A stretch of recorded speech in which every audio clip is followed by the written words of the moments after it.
scoring touchdowns for the blue on blue. The Argos will win for you. Full of fight and courage, you can't stop. They pile up the points until they reach the top. Pull together till the Grey Cups won. Go Argos, go, go, go!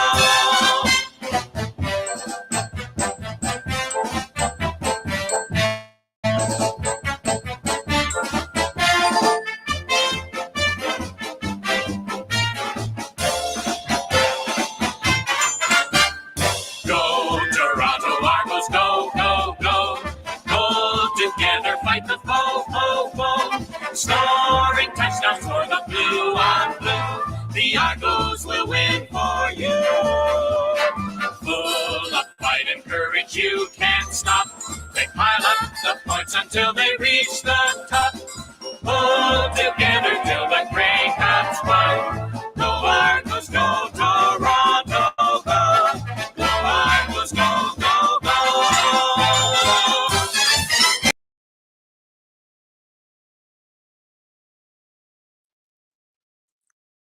Good evening, everybody. Welcome to Season 1, Episode 9 of the Argo Bounce live audio show with co-host Nick Small and yours truly, Chris Pomay, here on this Tuesday, September 12th, 2023. And definitely looking forward to doing this show tonight with Nick. And we have a special guest we're going to bring on shortly, too, as well. And his name is Mike Hogan. He's the manager of media communications with the Toronto Argonauts, and he's also their longtime radio play-by-play announcer for the Toronto Argonauts on TSN 1050, alongside his color analyst, Ben Grant, as well. So just bear with us, and we're going to bring on Mike, and we're going to talk a little bit about the 2023 Toronto Argonauts, and also their 150th birthday this year as well, being the oldest professional franchise around since, 1870.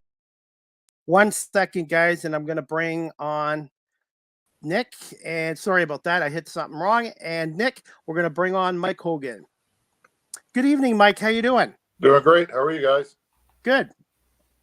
Doing great, Mike.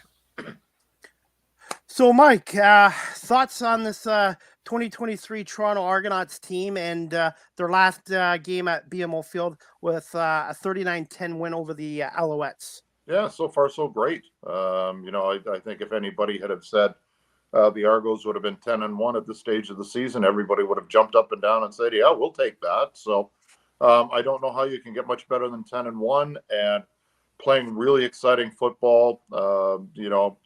Even when the team isn't playing all that well offensively, it still seems to put up 40 points. So it's been a remarkably fun season. Yeah, there's been something magical about playing at BMO Field, whatever it is. Even when they've had the home games out in Halifax, it just seems that they always seem to put their best games towards with the home crowd at BMO. And it's as someone who's been to every game this year, it's been such a really rewarding thing. And I think you ask any fan who's been to BMO Field so far this year to watch a game, they've absolutely had a fantastic time and have seen some really entertaining football, which is one of the best parts about it. And there's zero question the players feed off the fans. You guys are both at the games. You know how loud it gets in there. Yes. And it's ridiculous. We sit at the top. We're right under the roof, which holds in the sound a little bit more. And we marvel. Even last year when the crowds were smaller, there were times that the Hamilton fans were accusing us of pumping in sound. There's no pumped in crowd noise. It's just the fans in the stands have been awesome. It's been a younger crowd. It's been a louder crowd, and a crowd that's obviously been entertained by a team that's winning as much as we have been and putting up as many points in the process. Mike, that brings me up a subject I wanted to talk to you about. That I think this franchise has done a good job in getting the younger generation fans to come to the games. I think the in-game presentation's outstanding. And one thing I wanted to ask you about, the Argos fight song, do you have a little bit more history of that? I just love it. As much as I love Fly Eagles Fly, I think the Argos have the best fight song in the Canadian Football League and one of the best in pro football. I wish I knew more about it. Steve Heyman seems to be the man who wrote the book on that. He's the former, as he calls himself, the dictator of the Argonauts. I think it's from the 60s.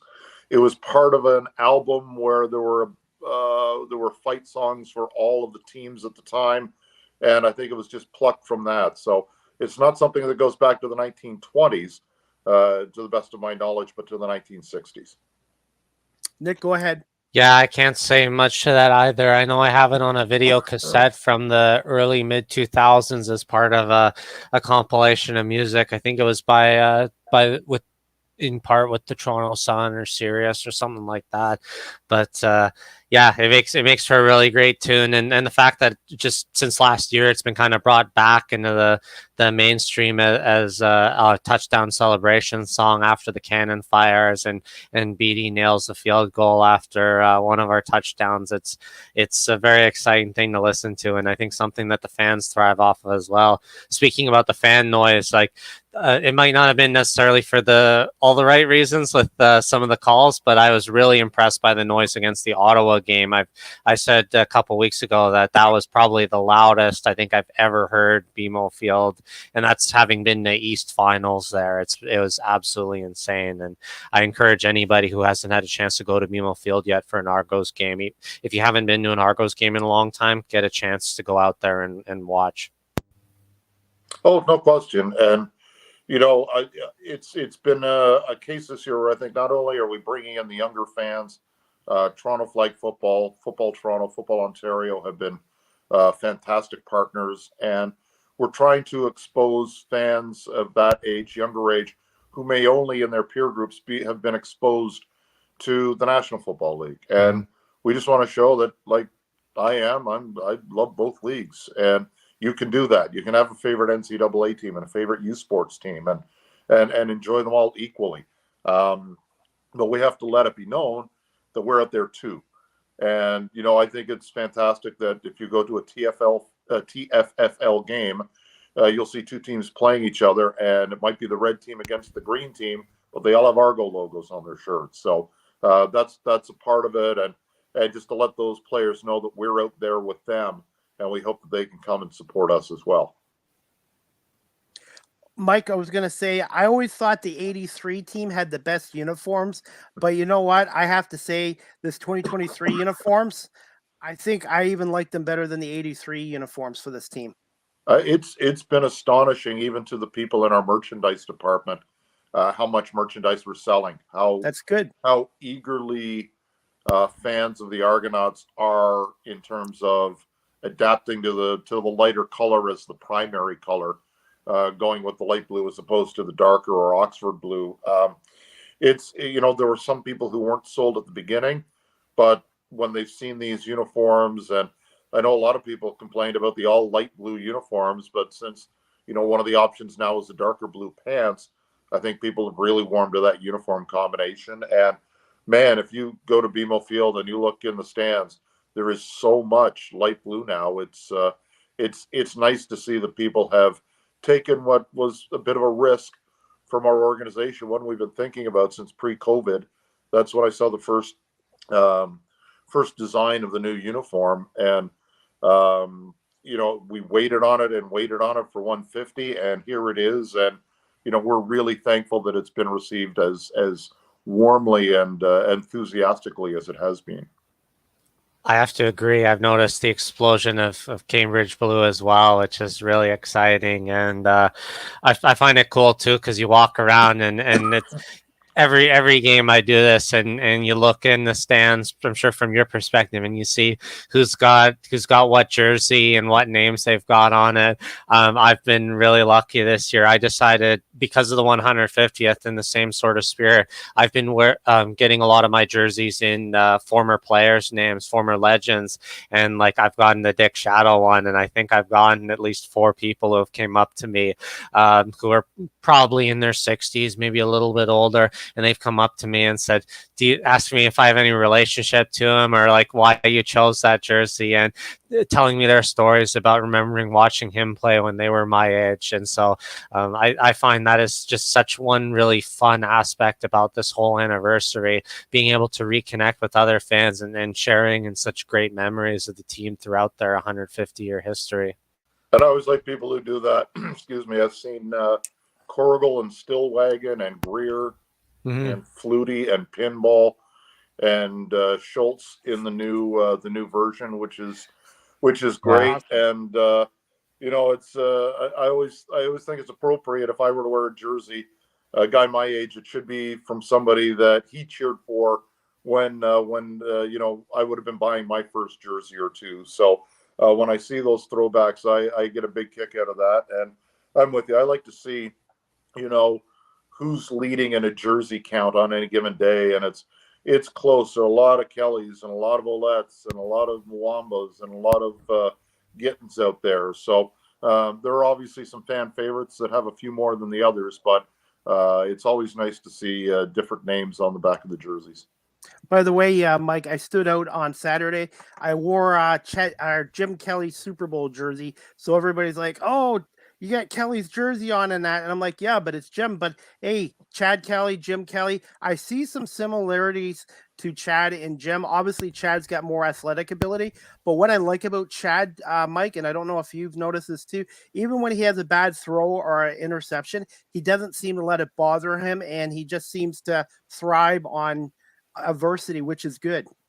Yeah, I think there's a part of Chad that when something doesn't go his way, he wants to make up for that as quickly as possible. And, so far that hasn't been a detriment. Sometimes a quarterback will try too hard, trying to make a bad play back the next snap.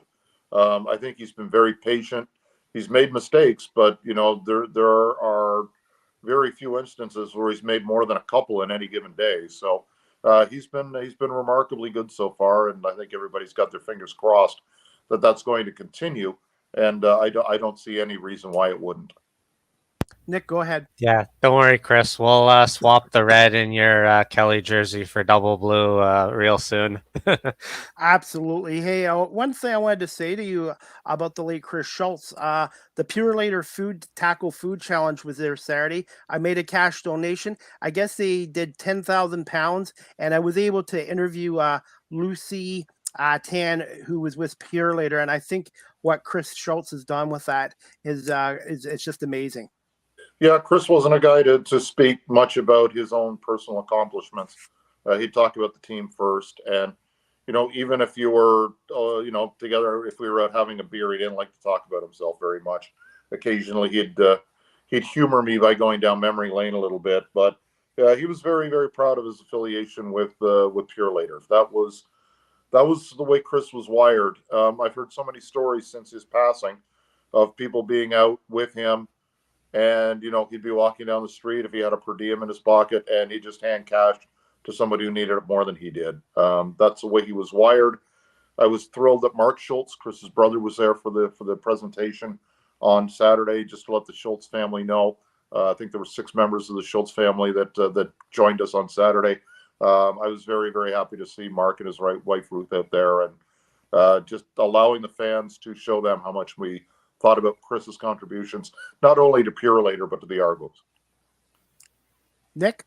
Yeah, there's not a lot of times that go by when I think about, especially during the Pure Later tackle hunger drive, and the Argos have had a chance to kind of experience 2 days like that, because the last game they played on Labor Day weekend in Hamilton was the tackle hunger drive for them, and you see how it stretches across the league and how everybody chips in to help their own local food banks and do their part to support their local communities. And so I have great admiration and respect for Chris Schultz and his family for continuing to contribute to this drive and paying it forward and just giving back to the community. Such a gentle giant. You wouldn't think of a big offensive lineman as someone like that, but Chris was such a big-hearted individual, and it's such a rewarding thing that over 20 years now we've seen them give back.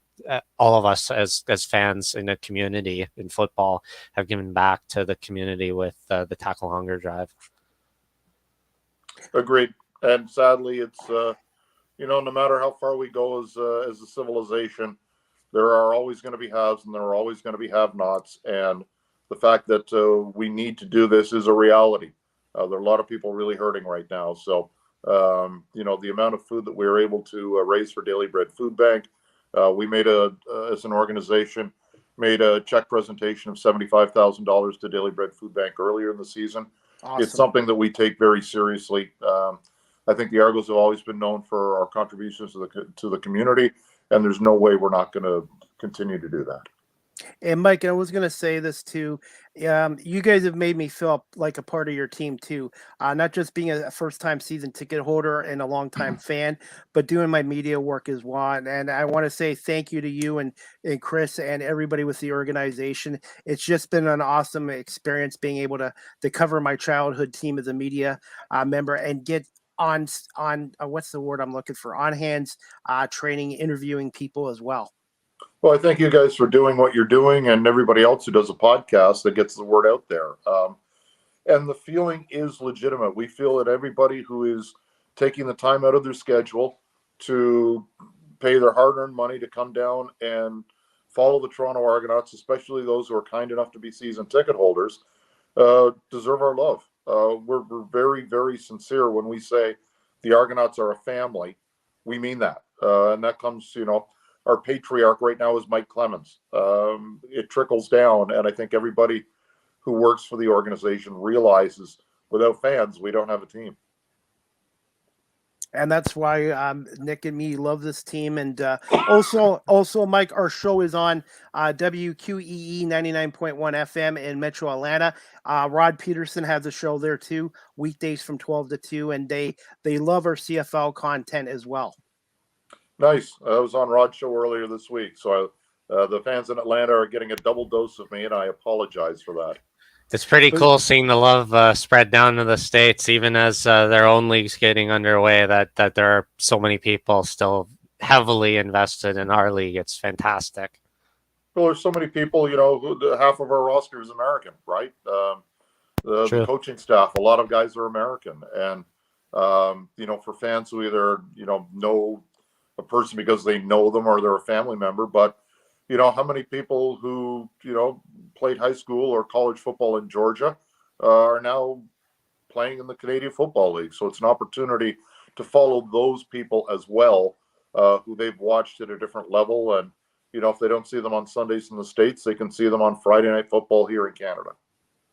Hey, Mike, do you have time for just a couple more quick questions? Sure. Okay, this one I wanted to ask you, and then we're going to have Nick ask you some 150th anniversary questions. This one I wanted to ask you because you've been around the team a long time. What are your overall thoughts on the talent and the depth on this 2023 Argonauts team and the job that Pinball Clements and the coaching staff have done the last couple of years? Well, the talent is obvious that's been assembled here because the team has the best record in the league. The depth has been ridiculously good with the Toronto Argonauts. Between Pinball and Vince Magri and Alex Russell and John Murphy, with input from the coaching staff, they have assembled a ridiculously talented team. So that's, the football operations department. The coaching staff has put this team in a great position to win, understanding the strengths of the players and playing to the strengths of those players. You look at the coordinators, whether it be Ryan Dinwiddie, whether it be Corey Mace, whether it be Mickey Donovan, and all of the other coaches on the staff, they've done a remarkable job this year. So it's all paying off at 10-1. And, I don't know how you could be critical of basically any of the moves that the Argos have made this year, because basically every one of them has paid off. Do you see any similarities to the 96 team? I know the 96 team was Doug Flutie, Don Matthews, they won a Grey Cup, but do you see any similarities from those teams to now? I think the 96-97 team had more star power. Okay. Because, there's Doug Flutie. Chad Kelly has really taken the league by storm, but, Doug Flutie had a hell of a head start on him because he had success a little bit in BC and a whole lot in Calgary, and came in, with not only what he had done in the Canadian Football League, but he had won a Heisman Trophy. Chad Kelly came into the league as a guy who, was well known in college, was known for some struggles at the NFL, but he's now playing catch up. So at that level, you had established stars like Pinball and Masadi and, the Adrian Smith on defense and Mike O'Shea and Kevin Ivan. There were a lot of established stars on that team. I guess, Ivan wasn't there, but Jimmy the Jet Cunningham and some of the other players on that team. This is perhaps a team that doesn't have the same amount of established stars, but the talent levels are fantastic on both teams. Tavares Daniels might not be a star player, but he's putting up star numbers this year. You know what I mean? He's always been an effective player, never had a 1,000-yard season. He's on pace to do that this year. AJ Ouellette doesn't have the same kind of star power in 2023 that Mike Clemens did in 1996. He's not there yet. Could he become that guy with a few years here in Toronto? Absolutely, because the fans love him. Not quite to the pinball level, but he's a fan favorite. So the star power was greater on those teams, but the talent level isn't as far away than some people think. I didn't see what happened in the 11th game, but after 10 games, this team was outscoring the 96 team. Wow, I did not know that. But one thing I wanted to ask you about this team is it's been a long time, Mike, since this team's had stability. Obviously, they won the Grey Cup in 12 and 17, but it seems like this team with Pinball running the ship seems to be set up for long-term success. And that's the goal. When Mike took over from Jim Popp, he had the first football ops meeting at Coca-Cola Coliseum. And we sat in the boardroom, and Mike kind of surprised everybody. And please apologize if you've heard this story before, but Mike said to everybody, "I want this team to be the most boring team in football." And we kind of looked at him, kind of, "What do you mean?" And he was saying, "I want to do everything right all the time. Whenever you do something, I want you to do it in the right way. I want us to win all the time so people get bored with us winning. I want us to increase the fan appreciation and do the right things for the fans so they get used to it." It sounds like a very easy message, but he's legit. Like that's Mike. We all know Mike, and pinball just wants us to do that. Come in, do your job exceptionally well every day, and if we all do that with the same goals in mind, winning a Grey Cup, filling the building, then we can go a long way. And so far, Mike, as always, has been very prophetic in what he said. Nick?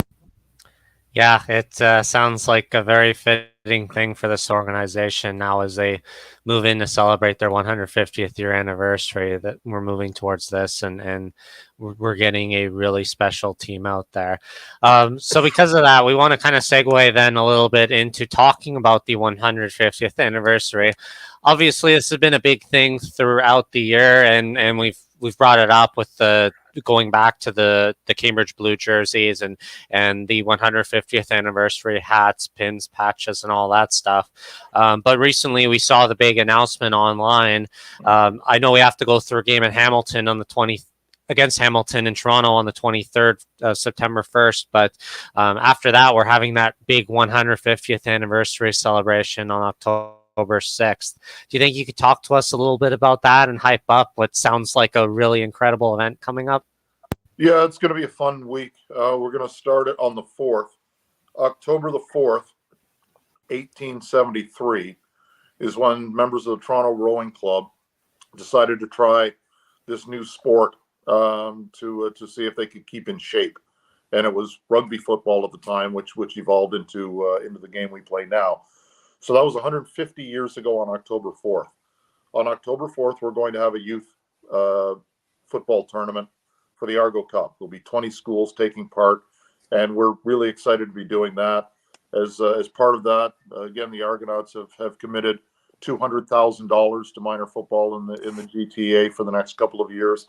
We're thrilled to be able to put back into the sport, and again, we'd love to see the benefits down the road from those fans and those kids who are involved in TFFL and Football Ontario and Football Toronto to maybe come out to a game and see what we're all about. So we know that the football is a very expensive sport, and we want to do our best to make sure that the quality and the safety of that sport is paramount for those who play tackle, and the fun and the accessibility is there for those who want to play flag or touch.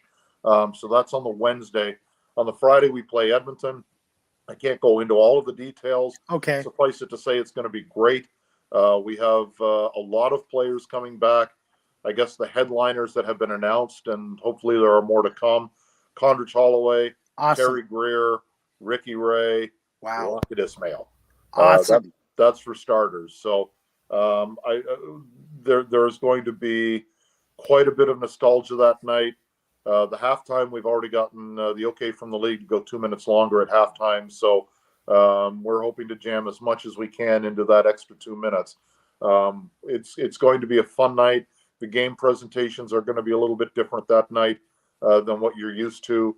All thinking about that glorious time 150 years ago when this organization started. So it's going to be star-studded. It's going to be a lot of fun. There's going to be a lot of memories for literally fans of every age, because we're going to talk about last year's team literally all the way back to 1873. So there'll be some lessons for people who might not be up on Argo's history.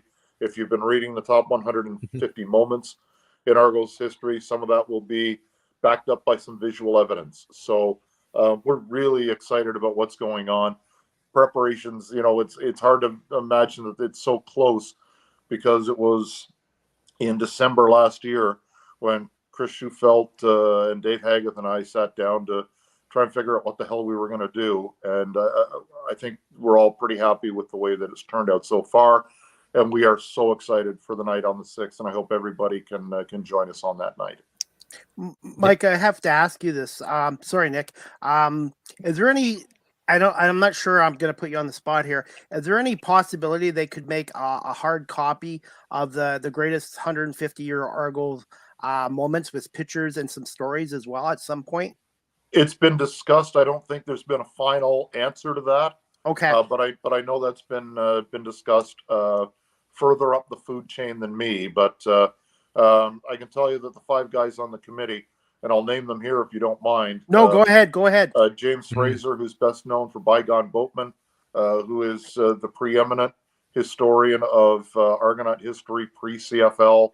Paul Woods, who's literally written the books on the Toronto Argonaut, bouncing back on the 82-83 team and the year of the Rocket on that spectacular 1991 season. Don Landry, who was, hung around Argo football for a long time, writer and broadcaster now with CFL.ca, and the former PA voice at both BMO Field and the Rogers Center, and Danny Webb, who is the longest serving Argo employee. He joined the team in 1985. He has seen a lot of these moments firsthand from the sidelines, and I was the 5th guy in the committee. So between the 5 of us, we've seen at least 4 or 5 Argo games. So I think it was a pretty good group who came at this from different directions, maybe strong points in different eras. And I don't know how well this would have worked without each of us bringing our strengths and our weaknesses to the table. It was a very symbiotic relationship, because it seemed that if somebody had a blind spot, somebody was there, or 2 or 3 people were there to jump and say, yeah, that we've got to go there. It's been a great experience.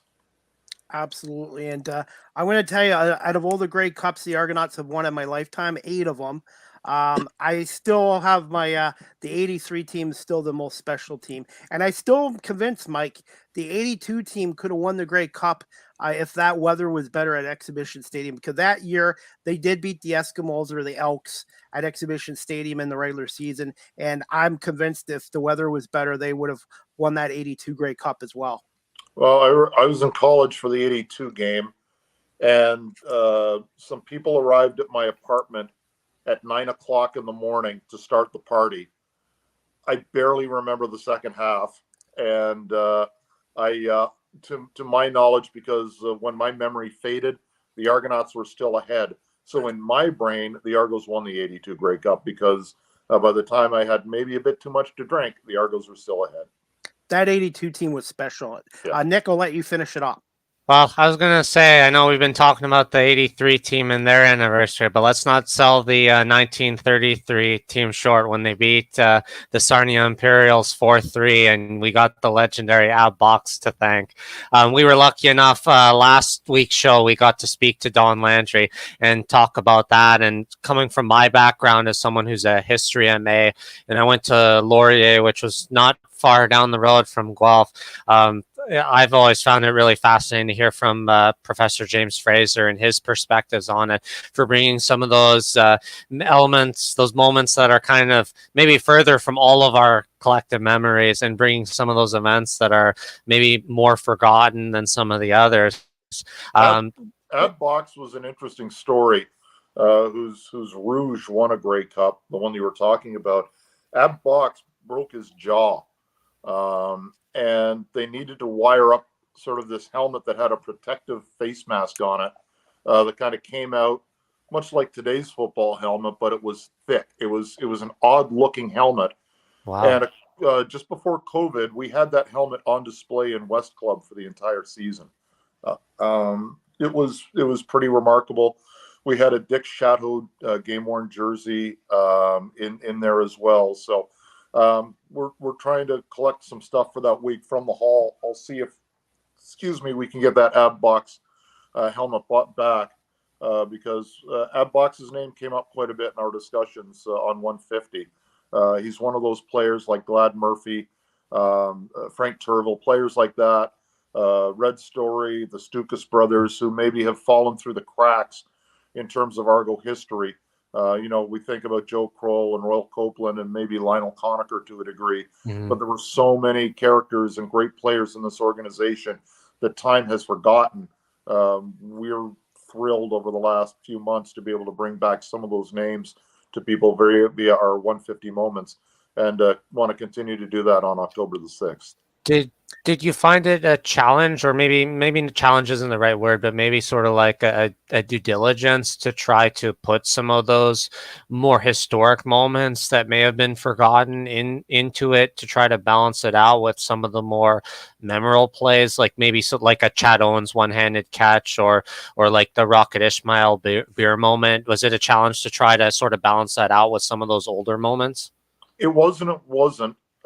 And James Fraser gets a lot of credit for this.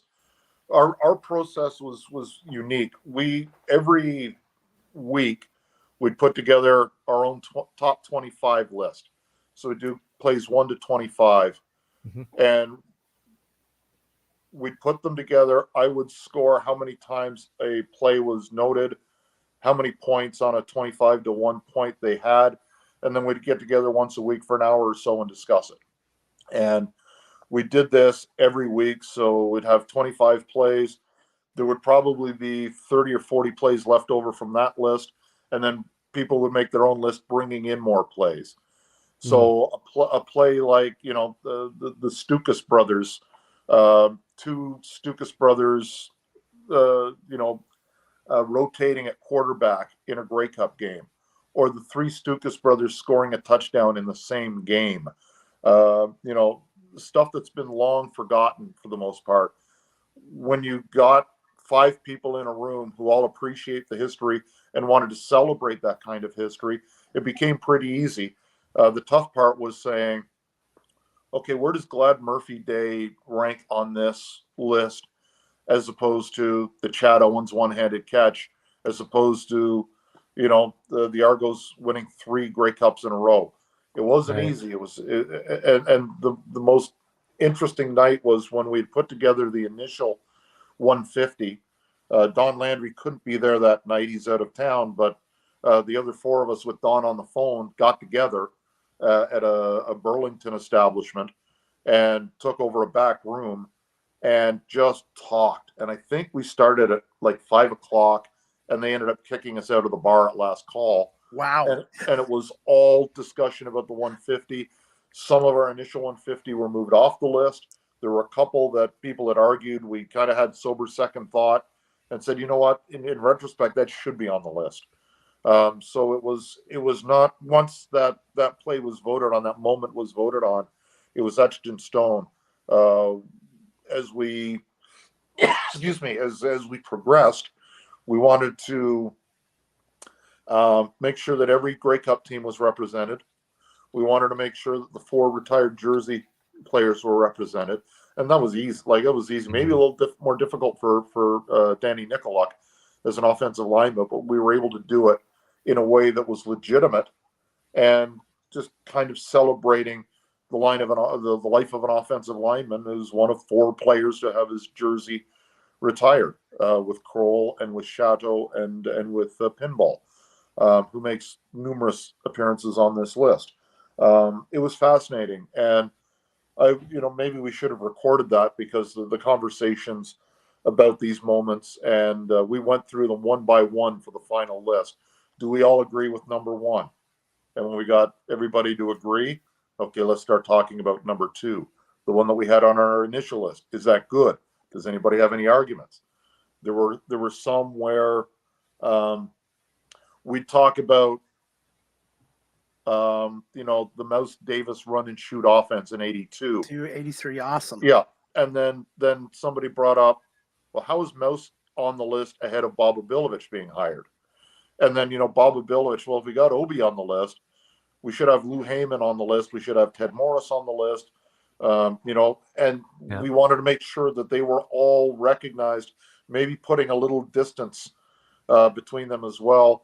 And I'll admit there were a couple of instances where a player was recognized and it was one off from the jersey number that he wore. So you may want to look at number 50 and number 77.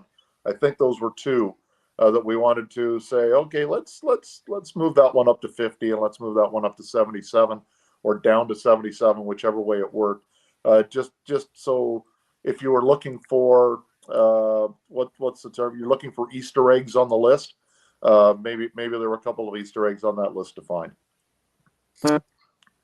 All right, Mike. I was going to say we could talk to you for 2 or 3 hours, but hey, I want to say thank you for giving us over 35 minutes, and you're a fellow Eagles fan as well. That was a tough win against New England Patriots, so hopefully the Eagles will look better against the Vikings. But Mike, quick thoughts just before we wrap this up on your color analyst this year, Ben Grant on TSN 1050.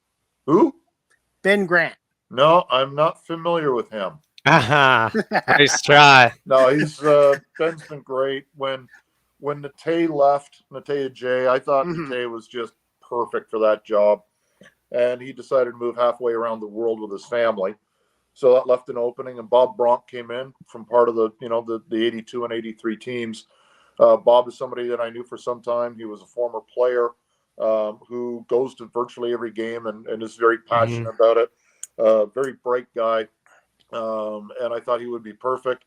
And this year, with the social media presence Ben came in and filled in for Bob once last year, and it was a very, very, very, very tough decision to move on to Ben, because I love working with Bob so much. But Ben has been everything that we could have dreamt for and a little bit more.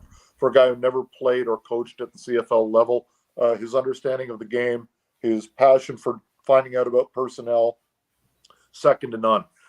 He is the most plugged in member of Toronto media about this football team, and I don't think it's remotely close. So that made it fairly easy on one hand.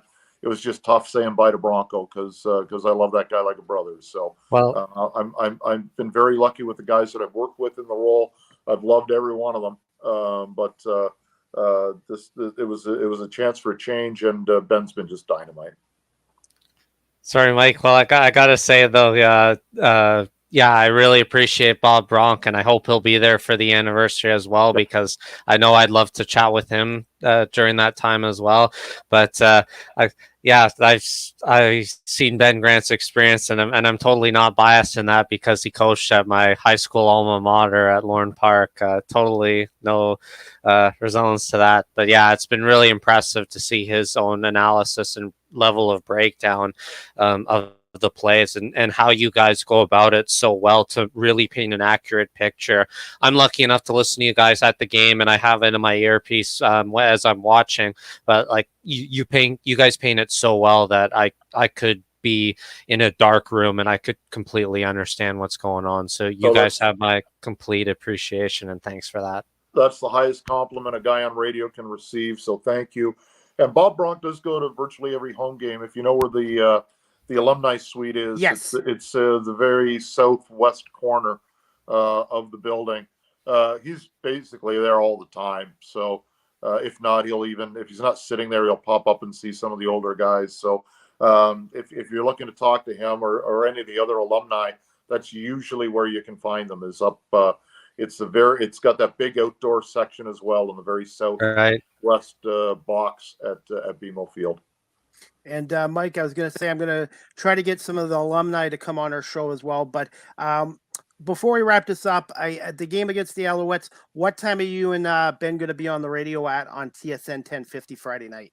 No pregame show. They're going to take overdrive right till 7 o'clock, and then Ben and I will scoot in, kind of set the table very quickly, and then we'll get things rolling at kickoff probably 7:07, the usual time, whatever time they go in Montreal. But we'll be ready. We'll have fun. We'll hopefully be informative and entertaining. And if we're not, then it'll be a regular show. And where can our audience best find you on social media? Is it just Twitter? Yeah, Twitter's. I keep the Facebook one private for my friends, and okay, it's a spot. It's kind of MySpace, and then on Twitter at Mike Hogan Argos.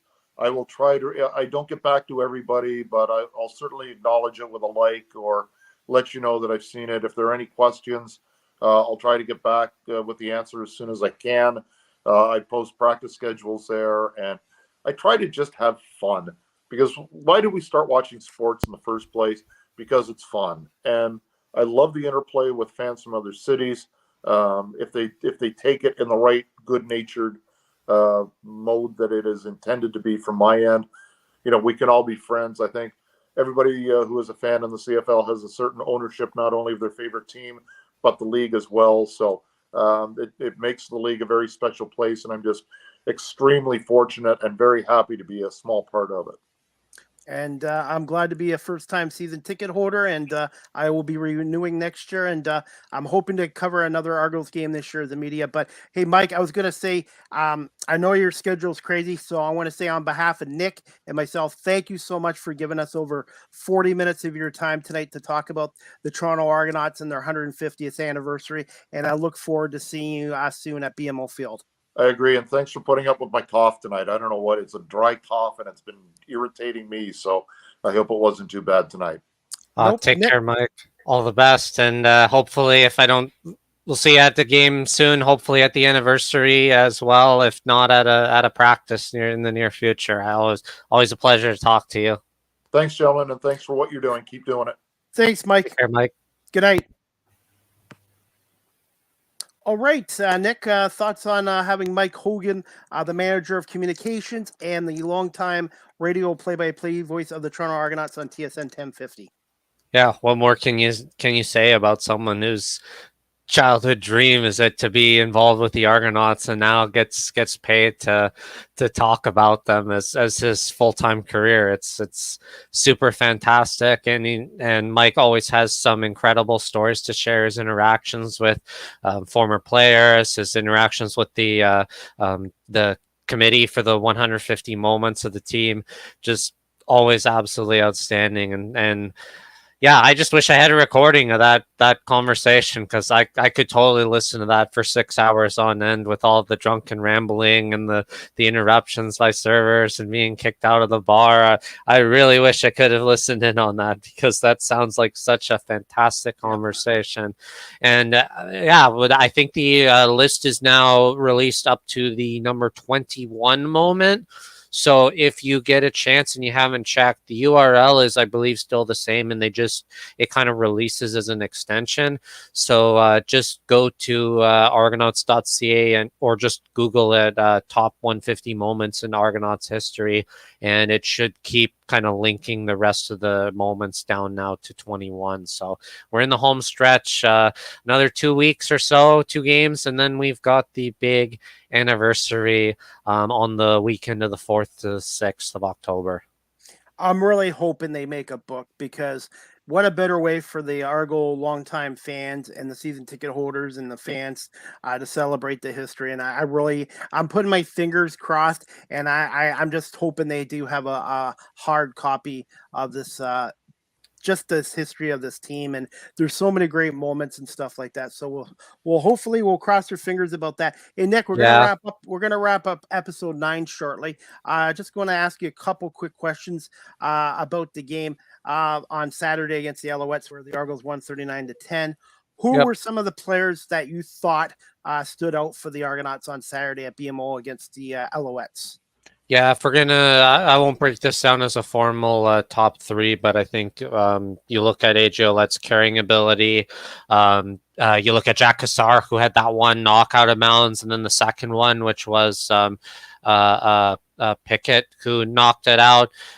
So you have just some really smart heads-up football by defensive players who know the rules, know their Canadian football to bat out a ball that you get last touch, gives you possession. Tommy Neal had a big game in receptions. From a guy Guelph. I want to, Tommy Neal from Golf Kid. But another guy I want to shout out actually from Montreal. How about Chandler Worthy for having a game against his former team in Toronto? I thought between he had the fumble, but you take the fumble away and he had some fairly decent returns. He made a couple of really big catches. So I got to give credit to Chandler Worthy for having a really good game.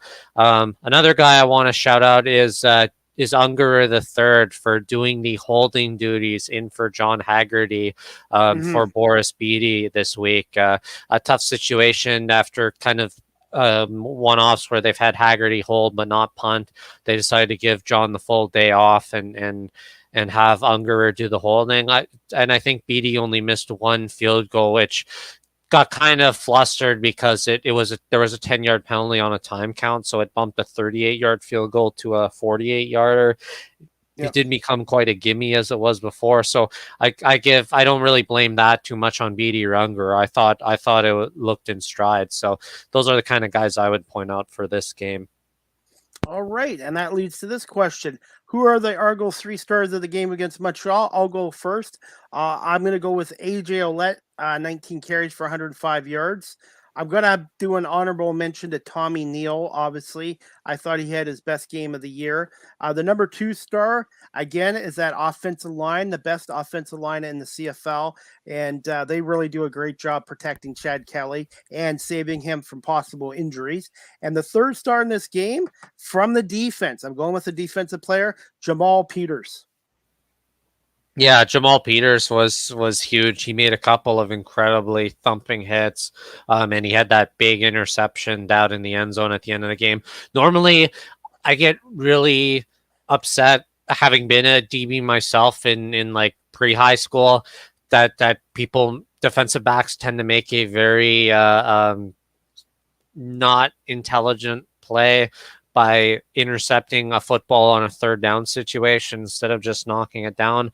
That was one of the times where the interception was actually worth it because of the touchback. They got better field position, and it was just a really good athletic play by Jamal Peters. So I give him credit for that. I think then if I had to pick top 3, I'll take Tommy Neal as one of them. I'm going to do in kind of an arbitrary order. I'll give it to Ungerer again for the aforementioned reasons. And then for a third, let's give it to Pickett. I thought he was himself around the field. What's been really impressive is the way they just as a whole, the defense really was able to force Fajardo to only make those check down passes, and he ended up getting chased out of the game with 236 yards and 1 touchdown. No interceptions from Fajardo, but they managed to put the pressure on him, and they weren't really able to march down the field very effectively. So you got to give credit to the leader of the defense for doing that. And right now, that's, in my opinion, to be a Darius Pickett. Okay, we're going to wrap this up. We got 2 quick questions, Nick. I'm going to put you on the spot here, buddy. What are some keys to beating the Alouettes again in a rematch, a short week on Friday in Montreal at McGill Stadium? I don't think they really need to drastically change the formula too much. I think if they just it'll be interesting to see who they decide to rest. If they go with a bit more rested players, we saw that they did make a signing to their depth chart with Benji Franklin, defensive back from Houston, who played for. I had it here. Sorry, I lost where I had it here, but he played as a Tarleton, and he had a pretty good career there in university, in college ball, in the States. So we might see him get some play time, might not. We'll see. It's probably too early to tell that, but they're adding depth pieces to kind of fill those DB spots with potential losses now with Amos and Richardson out. That's going to be kind of the big challenge, and I think where Montreal might try to exploit, especially given that Fajardo didn't really throw down the field much last game. I think Toronto's got to be wary of that, but I think in terms of their sort of they shut down the run game really well, and if they play that same sort of style, the only thing they got to worry about is if they Montreal kind of throws the deep passes like we saw from Jake Mayer in Calgary when they were in Toronto two games ago. So that would be my thing to watch out defensively. Offensively, I think they just they're getting an okay amount of yards, but I think sometimes Chad is taking a bit more of the riskier throw options where he's throwing into situations of double coverage. I think he's got to not be afraid to take the check down passes sometimes. And sometimes he throws deep a little too much. I'm worried right now when teams are starting to key in on that. So I think throw those check downs, have the defense draw in closer, and then you'll find that it'll open up down the field again a little bit more, especially if you do that for a whole game. The word I'm looking for sometimes with Chad Kelly, and it happens to a lot of quarterbacks, is tunnel vision. Ooh, we just lost Nick there, Nick's Wi-Fi. Hopefully we'll get our co-host Nick Small back on. But we're just talking about guys the keys to the Argos game against the Alouettes on Friday night in a rematch on a short week. And yeah, overall, I think Kelly's played well this year, but he's still a young quarterback. He's still in his first year as a full-time CFL quarterback starter. And thankfully, they have Ryan Dinwiddie as their head coach. So I think, hey, Nick, welcome back, buddy. By the way, I was just talking to everybody about sometimes quarterbacks can get tunnel vision as well. And I think Ryan Dinwiddie, in the one game where Kelly didn't have a great first half, obviously, what was it against Calgary?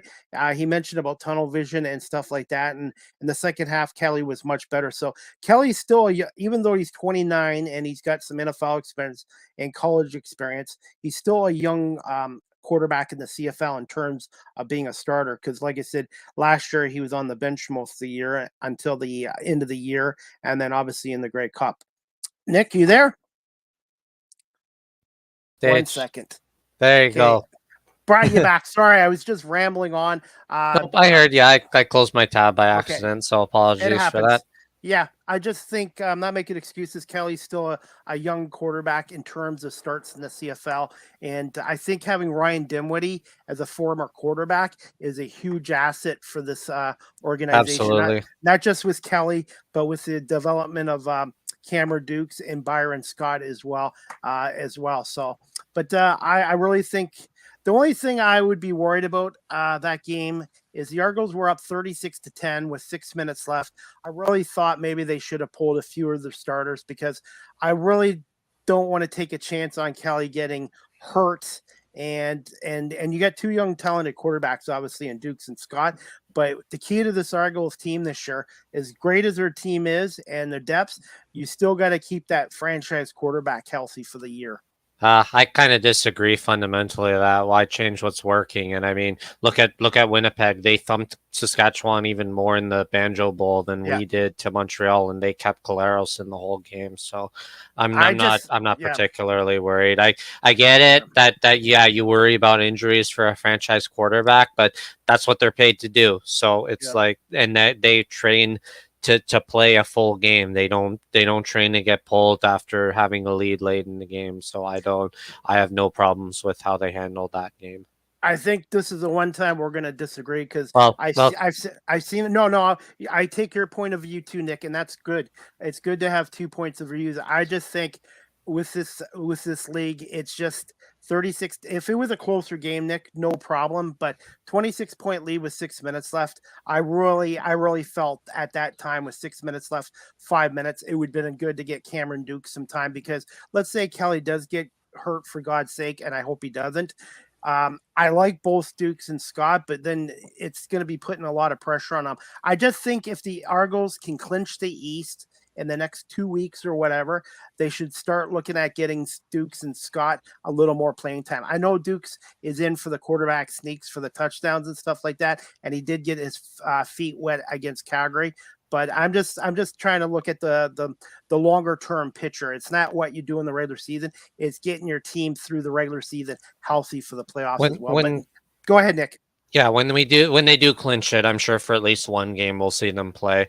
But I mean, case in point, Aaron Rodgers lasted 4 whole plays, so he didn't even get his career going before he got injured. Yep. And we look at our neighbors beside us. I mean, it can it's just not like they called a bunch play and he got injured on that. So it's a reality of football. It can happen at any time to any player.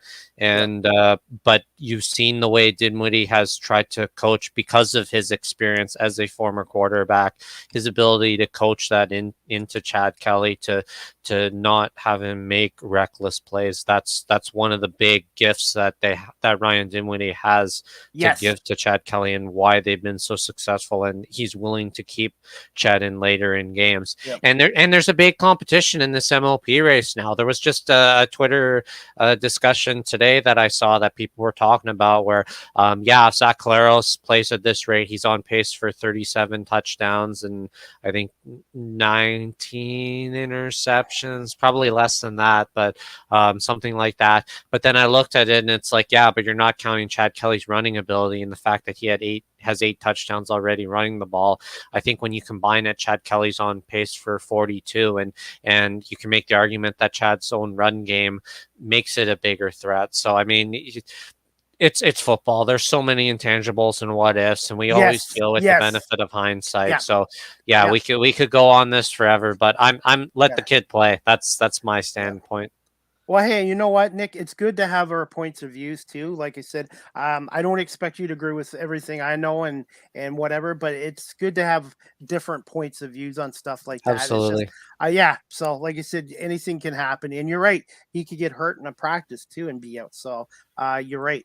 Well, same with Zach Collaros and his injury history with concussions. So But what I was going to say, and this isn't a knock against Cameron Dukes, Byron Scott. I think they were both got some talent and stuff like that. It's just Chad Kelly's been a great player. And you know what? As much as I want to see him win the most outstanding player award, the only trophy I want to see him win at the end of the year as an Argos fan is the Grey Cup. That's the only thing that matters. Well, it wouldn't be the first time the Argonauts got snuffed on all the individual awards like last year.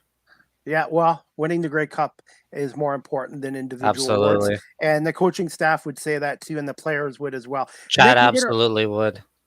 And we're going to do our final segment for this show, episode 9, hard to believe. Our final segment, and I'm going to let you go first, Nick. Weekly CFL picks for week 15. Let's go. Toronto and Montreal. Well, 9-1. They came off the thumping. I think Montreal is going to bring it more like it was the game earlier this year in Montreal, but I'm still going to pick the good guys. 10-1. I mean, it's hard to not vote against them. Edmonton and Saskatchewan. I think just the home field advantage alone, we saw what it brought for Saskatchewan against Winnipeg. So I got to take Saskatchewan for that one. Winnipeg at Hamilton. That Hamilton could bring it to Winnipeg, I think, but I'm gonna pick Winnipeg in that game just by record, and then Ottawa at BC. Again, I think you got to pick BC, but I mean BC struggled against some teams that haven't played well. I'll take the safe pick in BC, but part of me kind of hopes at least Ottawa brings a game out of it. I think if they can force, like Saskatchewan and Hamilton did, if they can force Vernon Adams to make some really tough decisions with a ton of pressure on him, I think you throw the house at him and make him try to throw deep, because it does not work out for BC when Vernon Adams does that. But I'll pick BC. All right, my picks: Toronto and Montreal. I think the Argos are going to win this game, but I think it's going to be a much, much closer, more competitive game than it was Saturday at BMO Field. No team wants to be embarrassed twice in a week against a division rival. So I got the Argos winning this game close. And then Edmonton at Saskatchewan. obviously Saskatchewan's playing good football. They're at home. But you know what? I like the way this Elks team has played lately. They've won 3 out of the last 4 games, and I think they're finally showing some progress. So I'm going to go with the Elks in an upset over Saskatchewan, and I'm going to do another upset. Winnipeg and Hamilton, yeah, it looks like a mismatch, but you know what? Winnipeg seems to struggle against teams that are under 500, and they're going to be on the road in Hamilton. So I'm going to go with the hometown Cats there. And then the last game, Ottawa, BC, I've got BC winning this game, and I'm going to go with the double digits for that game. Well, I guess I'm not going to the Hamilton game now because everybody's going to hate me if I do show up. So, but hey, Nick, I want to say thank you so much for coming on episode 9 tonight as my co-host, and having Mike Hogan on, the voice of the Argonauts and their manager of communications. And just looking forward to every game every week, and just enjoy the ride. Don't worry about next year. I tell the fans that. Don't worry about next year. Just worry about right now. And this team is they have a chance to be pretty special in November.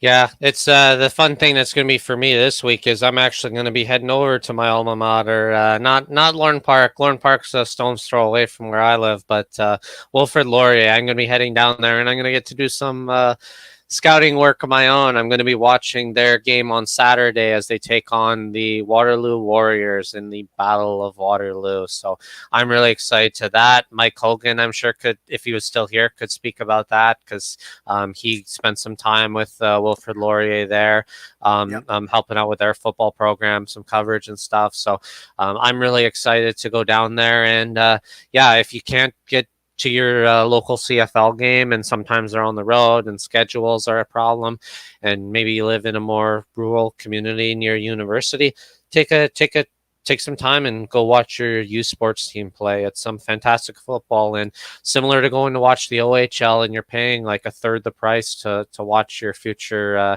NHL stars play. It's the same thing in youth sports. You're going to be yes, not everybody will be there, but you'll be watching guys who will be in the CFL one day. And so show them your support and become friends with them, because they will remember you. It's cool how getting to see people like my friends Jack Cassar and Curly Giddens after the games heading aboard the bus. And it's like, hey, Nick, how's it going? And it's super fun. And so I highly recommend that to anybody, even if you haven't been to a university as a student. It's like $10-15 to go to a game. So I highly encourage it. Definitely. And before we wrap this up, I want to say thank you to everyone watching this live streamed on Facebook, LinkedIn, YouTube. Please subscribe to my YouTube channel if you already haven't, Live with CDP Sports Talk or Chris Pomay. Also want to thank everyone on Twitch for watching, and on Twitter, and also our 14 audio platforms such as Apple, Google, Spotify, and the Argo Bounce Live audio show is on weekly on radio station WQEE 99.1 FM in Metro Atlanta, the home of Southern Talk in sports. And you can check out the website at WQEE.FM. 12345.com.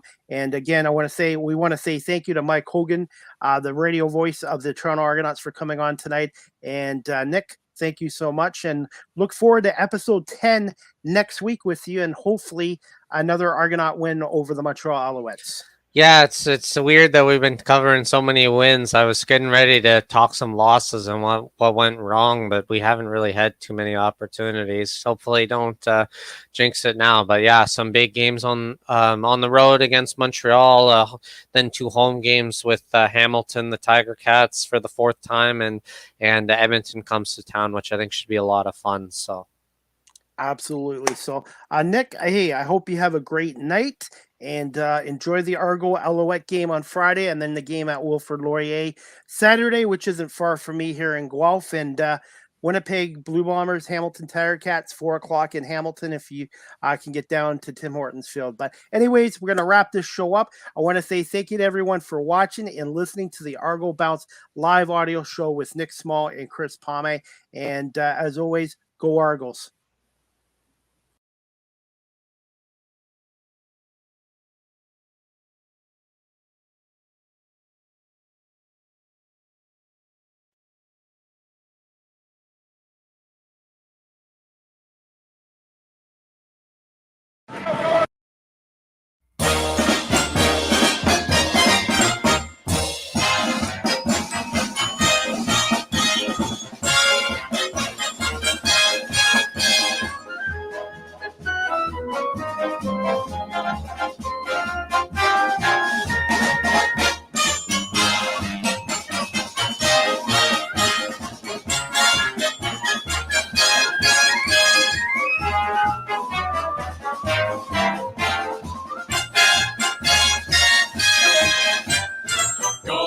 Toronto Argos, go, go, go. Pull together, fight the foe, foe, foe. Scoring touchdowns for the blue on blue. The Argos will win for you. Full of fight and courage, you can't stop. They pile up the points until they reach the top. Pull together till the Grey Cups won. Go Argos, go, go, go.